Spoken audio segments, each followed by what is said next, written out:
Welcome, welcome, welcome, YouTube fans. Thank you for being here. I will be doing a reading for you, as the title suggested, on your deceased loved one today. Thank you for being here.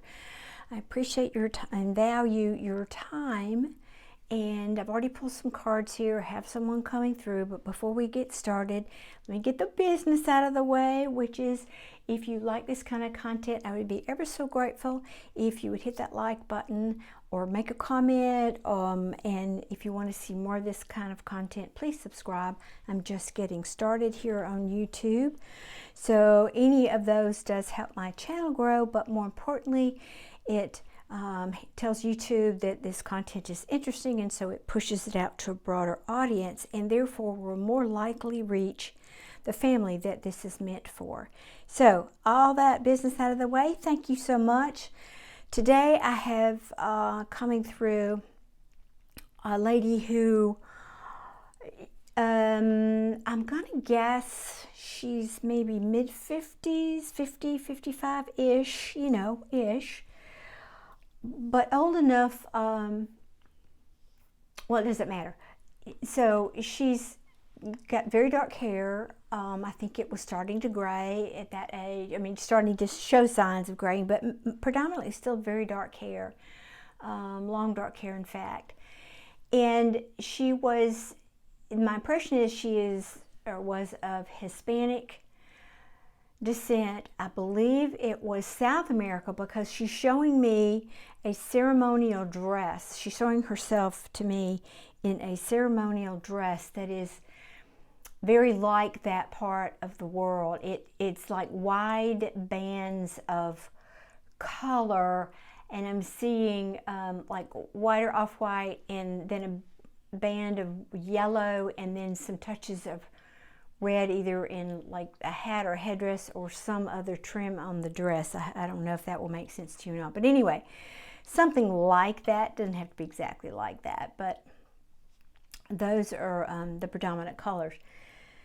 So she wanted me to know that, I guess, because of, whatever, however this relates to you, the viewer. Now, she is showing me that she had 3 children and then a 4th one, and she's separating that 4th one. It was different in some way, and I'm going to give you the storyline I'm getting with that. But the first 3, there was, not necessarily in this order, but there was a girl and 2 boys, and then the one that's separate was a boy. So I'm feeling like, it doesn't have to be exactly this story, but it feels to me like there were 3 children, and then something happened, and then the 4th child was different or separated somehow. Now, there's a couple of storylines I'm getting, but the dominant one is this. She was in a relationship, obviously. She had a husband or someone she lived with, or I don't know specifically. She considered her husband. And they had had these 3 children together. But at some point, he decided to go outside of the relationship and met another woman. Now, this is one storyline. The feeling of this is that, for whatever reason, I don't know if the children were older. Well, I'm getting more than one storyline, but let me stay with this one. I feel like when this other woman came into the picture, there was a separation between she and this man that impacted the 3 other children. Now, what may have happened is he took those 3 children with him. Could have been they left the country, could have been they just moved to a different house. I don't know. They're not showing me that in particular. But there was, and I don't think that the man knew this. Well, maybe he could have later, but initially he did not know that this lady, and I'm talking about the lady that's crossed over, was pregnant, or there was an attempt at a reconciliation with her, and she got pregnant with the 4th child. So that is a little gray. I'm not certain about which of those time frames, but in the mix of this turmoil and this competition with this other woman, there is a fourth child, which was a son, or is a son rather. She debated about whether to try and fight for this relationship, and I think in the end, I think the husband did not want it. I think he just said, "Nope, I don't want this. I want to move on with my new life, my new woman."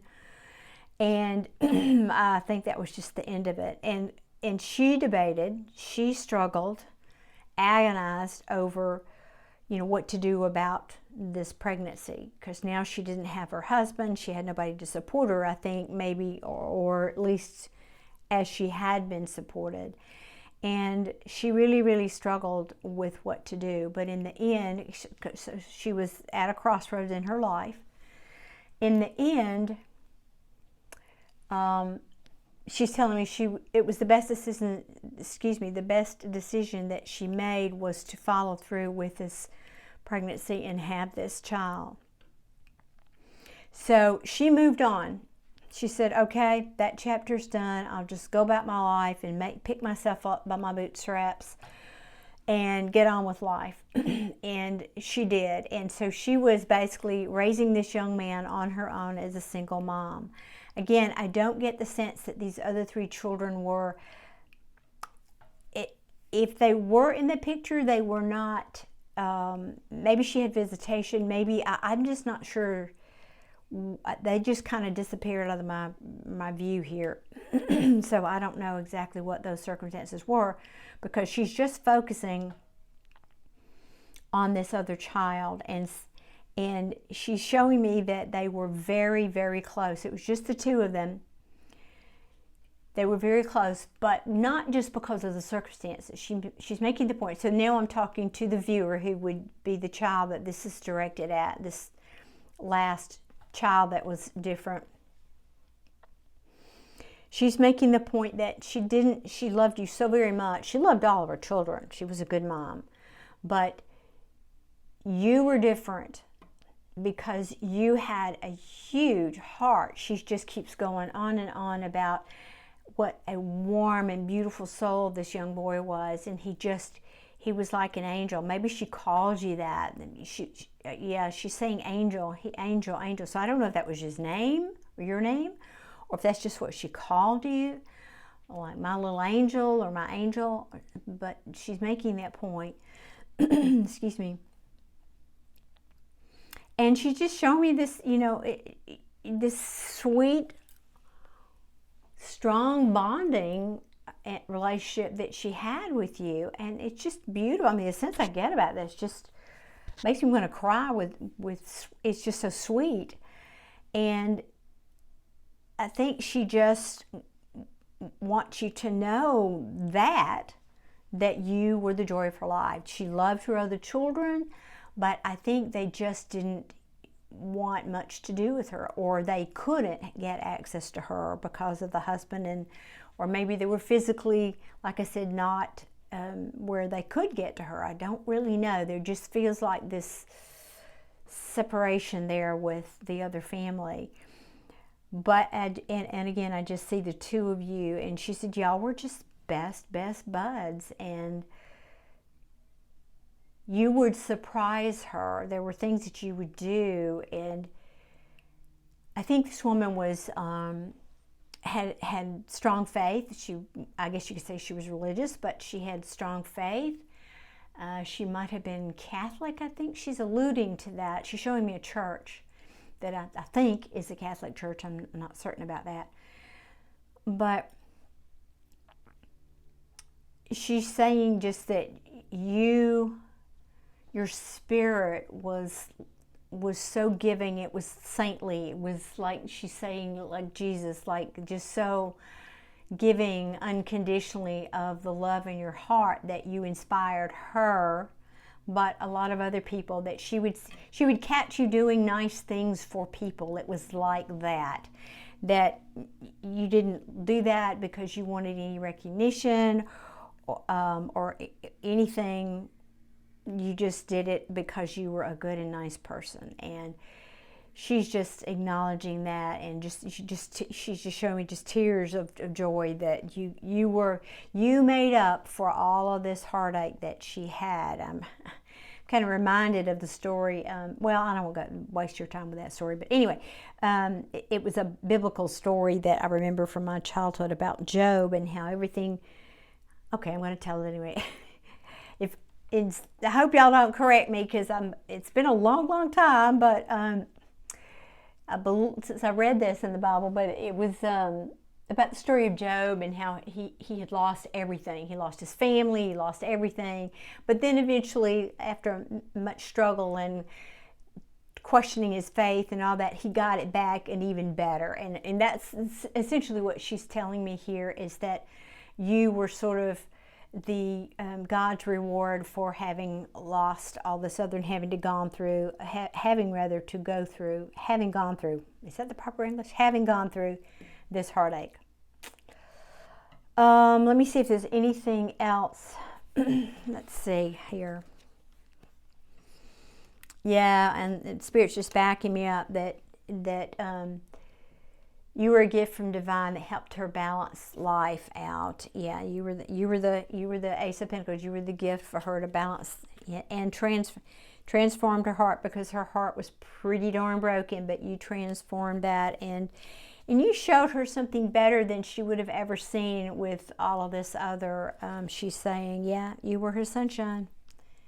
You were her sunshine, and this, she took a risk. You know, the Fool is a new beginning, but it's also taking a risk, because as you can see, this guy is about to walk off this cliff, and you know, he's not even looking down at his feet. He just walking right off that cliff. So it is often about taking a risk, starting a new journey, and she did that with you. And yep, that's the truth.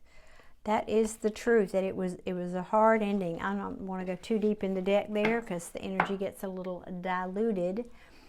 But that's my reading for you today. I hope that this message makes it to this sweet young man or young man. I don't know what age you are now, but if this resonates, I do hope that you get some comfort and joy knowing that she's looking down on you and checking in with you, and it just feels such a blessed relationship that you had with her.